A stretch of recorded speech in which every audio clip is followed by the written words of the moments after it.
Jumbo everyone, and a very warm welcome to you all. My name is Tuk Jakech and I am one of the automotive engineering trainers here at the wonderful Moibin Technical and Vocational College. It is an absolute pleasure to have you with me again for our second lesson in this series. Today, we are diving deep into a topic that is truly at the heart of what we do as mechanics and technicians, the petrol engine overhaul. This is where the real magic happens, where we take an engine that is tired and worn out and give it a brand new lease on life. It's a proper, satisfying job, and I'm here to guide you through it. Before we get our hands oily, let's talk about why this skill is so incredibly important for your future careers. An engine overhaul is not just about replacing parts. It's about understanding the engine as a complete system. It teaches you how every single component, from the smallest piston ring to the hefty crankshaft, works together in perfect harmony. Mastering this process will make you a far more capable and confident technician. You will be able to diagnose complex problems, perform high-level repairs, and ultimately, build a reputation for quality workmanship. It is a fundamental skill that separates the good mechanics from the great ones. Think of it like being a doctor for a car. When a car comes into the workshop with low power, smoking from the exhaust, or making strange noises, an overhaul is often the ultimate cure. It allows us to address the root cause of the problem rather than just treating the symptoms. By learning this process, you are equipping yourselves with the ability to perform a complete mechanical resurrection. This knowledge will be invaluable whether you are working in a main dealership, an independent garage, or even starting your own workshop one day. It is the pinnacle of engine repair. So in today's lesson, we are going to break down this big job into small, manageable steps. We'll start with the crucial preparation phase, move on to the careful process of disassembly, then the detailed inspection of all the components. After that, we'll cover how to select and install new parts, the meticulous reassembly process, and finally, the exciting part, testing our newly rebuilt engine. I'll give you plenty of practical tips along the way to help you avoid common mistakes. Right then, let's get started. The first rule of any successful engine overhaul is preparation. You simply cannot rush this stage. Before you even think about undoing a single bolt, you need to have a clean, well-lit, and organized workspace. A cluttered and dirty environment is a recipe for disaster. You will lose parts, contaminate sensitive engine internals, and make the whole job far more difficult than it needs to be. So start by giving your workbench and the area around the engine stand a proper clean. Trust me, a tidy space leads to a tidy mind and a tidy engine build. It's a simple step, but it makes a world of difference. Next, you need to gather all the necessary tools and equipment. This isn't a job for a basic socket set. You will need a comprehensive range of tools, including a good quality torque wrench, a set of micrometers, and a bore gauge for measuring, a piston ring compressor, valve spring compressors, and a reliable engine stand. Make sure everything is in good working order. Also, get yourself a copy of the workshop manual for the specific engine you are working on. This manual is your Bible. It contains all the torque specifications, clearances, and procedures you will need. Don't ever try to guess these values. Once you have your space and your tools sorted, it's time to prepare the engine itself. If the engine is still in the vehicle, it needs to be removed carefully, following the manufacturer's procedure. Once it's out, give the exterior of the engine a thorough cleaning. You want to remove all the grease, dirt, and road grime before you start taking it apart. A pressure washer or a good degreaser and a stiff brush will do the trick. The last thing you want is for a lump of dirt to fall into a cylinder bore or an oil gallery during disassembly. A clean engine is a happy engine. Finally, get your organization system ready. You are about to remove hundreds of individual parts, and you must know where every single one came from and where it needs to go back. Get a good supply of labeled plastic bags, containers, or a parts tray. As you remove components like valves, pistons, or bearing caps, they must be kept in order and labeled clearly. For example, the parts from cylinder number 1 must stay together and be identified as such. This simple discipline will save you a world of confusion and potential engine damage during reassembly. Now that we are prepared, we can begin the disassembly process. This is not a race. It is a careful and methodical procedure. The goal is to take the engine apart without causing any damage and while keeping everything organized. We typically start from the top and work our way down. Begin by removing the external ancillary components that you didn't take off earlier, such as the intake and exhaust manifolds, the fuel system, and any remaining sensors or wiring. As you remove each part, place its bolts back into its holes or put them in a labeled bag. This avoids the classic mystery bolt problem later on.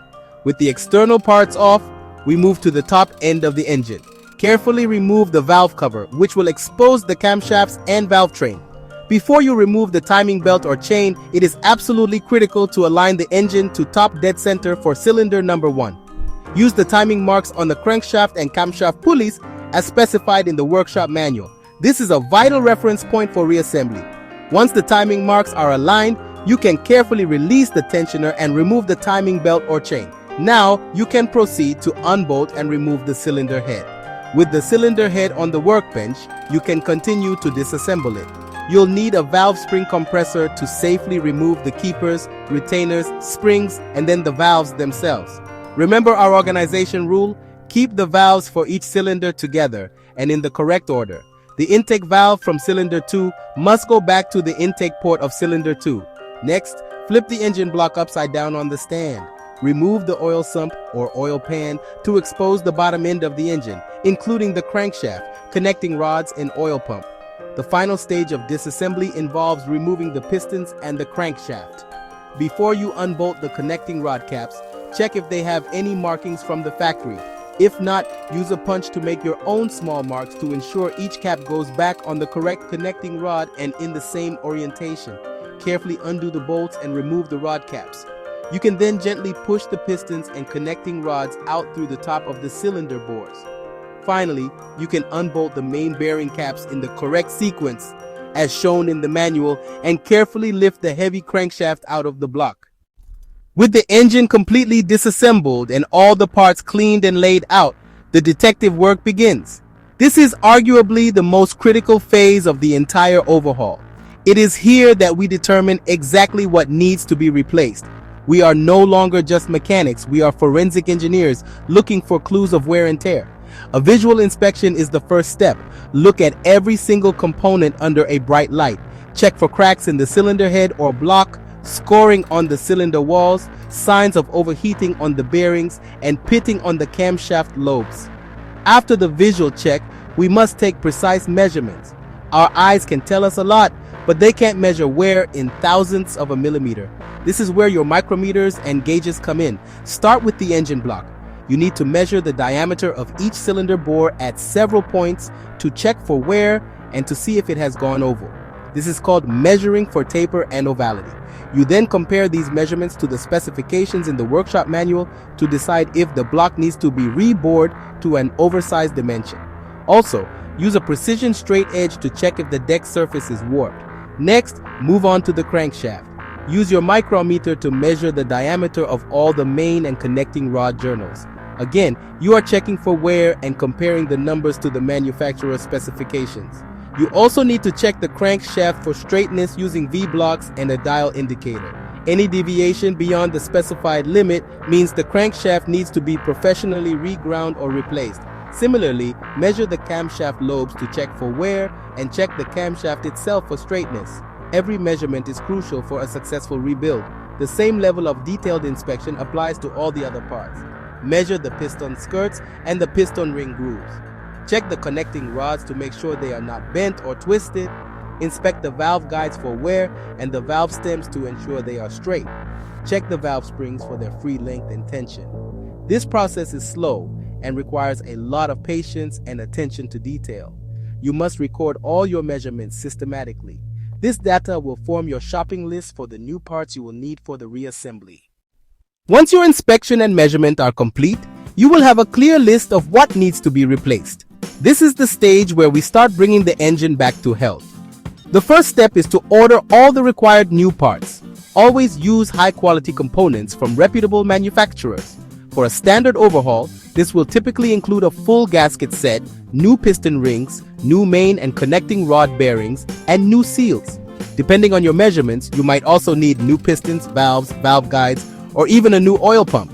Never try to save money by using cheap, low-quality parts. It's a false economy that will lead to failure.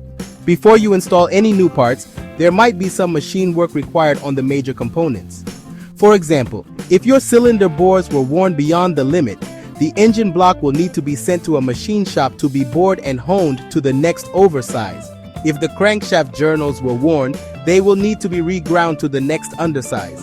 The cylinder head might need to have its surface skimmed to make it perfectly flat, or it might need new valve guides or valve seats installed. This work requires specialized equipment and should always be done by a professional machine shop. With the machined block back in your workshop and all your new parts ready, you can begin the preliminary installation. This is a good time to install new core plugs, also called freeze plugs, into the engine block and cylinder head. You should also install new camshaft bearings if they are required. The key here is cleanliness. The engine block's oil galleries must be spotlessly clean. Use specialized brushes and compressed air to ensure there is no debris or old gasket material left anywhere. Any dirt left inside the engine will act like sandpaper and destroy your new components in no time. Now, we prepare the new parts for fitting. The new piston rings need to be installed onto the new or existing pistons. This must be done carefully using a ring expander tool to avoid breaking the brittle rings. It's also vital to check the gap of each piston ring in the cylinder bore before you install it on the piston. You do this by placing the ring into the bore and measuring the gap at the end with a feeler gauge. If the gap is too small, you can file it slightly. This ensures the ring can expand when it gets hot without the ends butting together and damaging the cylinder. This is the moment we have been working towards, the reassembly. This process is essentially the reverse of disassembly, but with much more care, precision, and the use of a torque wrench. We start with the crankshaft. Place the new main bearing shells into the block and the main caps, making sure the oil holes line up correctly. Lubricate the bearings generously with a special assembly lube.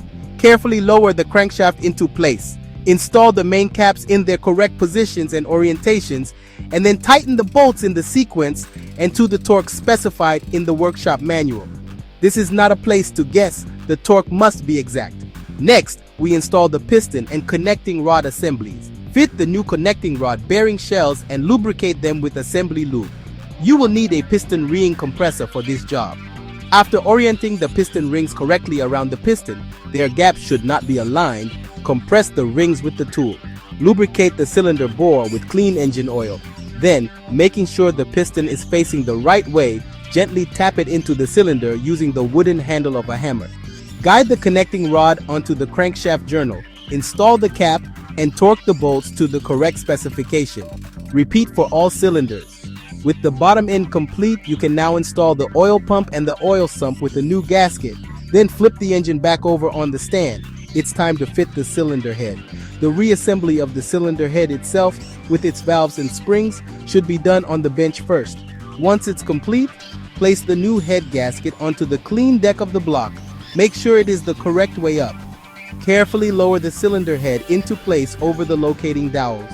Insert the head bolts and tighten them in the specified sequence and stages using your torque wrench. This is critical to ensure the head seals properly. The final steps of reassembly involve the valve train and timing. Install the camshafts, lubricating the lobes and journals with assembly lube. Then comes the most critical part, setting the engine timing. Carefully install the timing belt or chain, ensuring that all the timing marks on the crankshaft, camshaft, and any intermediate shafts are perfectly aligned, just as they were when you started. Once you are absolutely certain the timing is correct, you can install the tensioner and then rotate the engine by hand 2 full revolutions to ensure there is no interference between the valves and pistons. Finally, you can install the valve cover and all the remaining external parts. And there you have it, a fully reassembled petrol engine. But the job isn't quite finished yet. Before installing the engine back into the vehicle, it's wise to perform a few final checks. One good practice is to prime the oil system. This involves using a tool to spin the oil pump, forcing oil through all the galleries and ensuring the new bearings are lubricated before the engine starts for the first time. This prevents a dry start, which can cause instant damage. Once primed, you can install the engine, reconnect everything, and fill it with new oil, coolant, and fuel. The moment of truth is near. The first startup is a critical moment that requires your full attention. Before you turn the key, disable the ignition or fuel system and crank the engine for about 10 to 15 seconds to build up oil pressure. Once you see the oil pressure light go out, you can enable the system and start the engine. it should fire up and settle into a smooth idle. Let it run for a short period while you check for any leaks, oil, coolant, or fuel. Also, listen carefully for any unusual noises. It's normal for there to be a little bit of noise from the hydraulic lifters at first, but this should quieten down quickly as they fill with oil. After the initial checks, the engine needs to be broken in correctly. This procedure allows the new piston rings to seat properly against the cylinder walls, which is crucial for good compression and oil control. The break-in procedure varies, but it typically involves running the engine under varying loads and speeds, avoiding both high RPMs and long periods of idling for the first few hundred kilometers. An oil and filter change after the break-in period is also highly recommended to remove any initial assembly debris from the system. Proper break-in ensures the longevity and performance of your overhaul. In conclusion, overhauling a petrol engine is a testament to a technician's skill, patience, and attention to detail. We have walked through the essential stages from meticulous preparation and organized disassembly to precise inspection, careful replacement of parts, and methodical reassembly. Each step is as important as the last.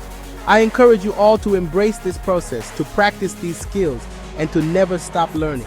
The satisfaction of bringing an engine back to life with your own hands is one of the greatest rewards in our trade. Work carefully, be proud of your work, and you will become exceptional automotive professionals.